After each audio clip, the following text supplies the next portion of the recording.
Welcome to Psychology the Daf. We are in Gemara Pesachim Daf Sadeh Beis.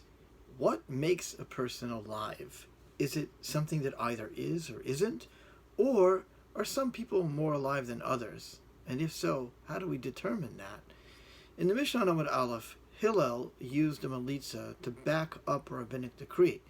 The basic point that Hillel was trying to make is that a geir, a convert who converted on Erev Pesach, cannot partake of the Korban Pesach and has to undergo the same purification rituals as one who came in contact with a corpse, which is rather complex because it requires time as well.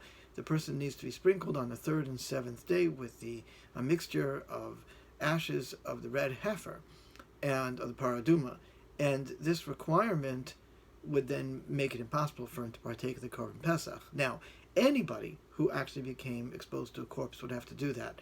The chiddush of Hillel is that even though this person is a convert, and so technically he never really acquired impurity, if right before he converted to Judaism, he or she, I should say, had touched a corpse, they would not be transmitters of Tumah. You have to be Jewish to be a transmitter of Tumah. So they really could partake of the Korban Pesach.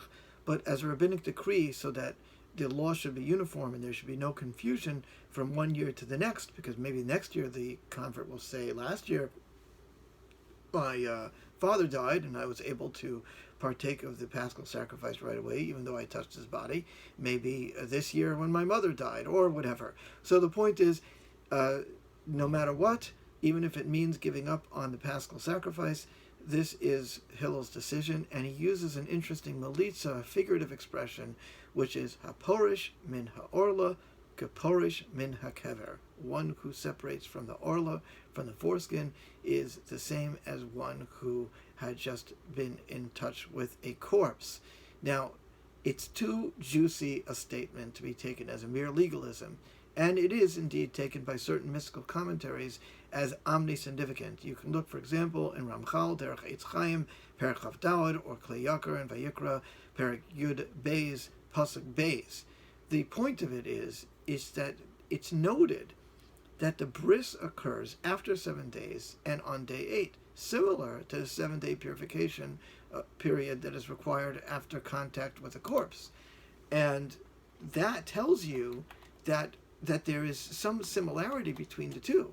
And in general, we find in Jewish tradition, the number 7 is invoked in many liminal rituals that involve a transition from life to death, or, and this is what I want us to consider for today, or greater degrees of life from lesser states. Now, existence itself occurred over 7 days. That is, the world was created in 7 days. Marriage is celebrated with Sheva Brachas with 7 days.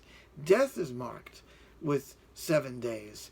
And menstrual impurity, which, by the way, is a symbolic loss of a potential baby, and mourning occurs over 7 days.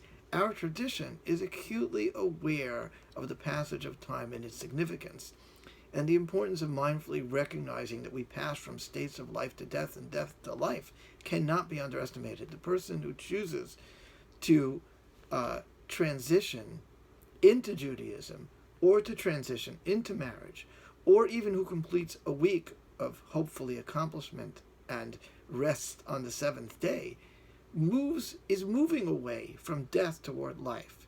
Now, if we don't mark time, and we're not mindful of the transitions in life, we lose awareness, and we could even be said to be less alive. Going through the motions without paying attention to what happens to us and how we grow is a small kind of dying that we should avoid.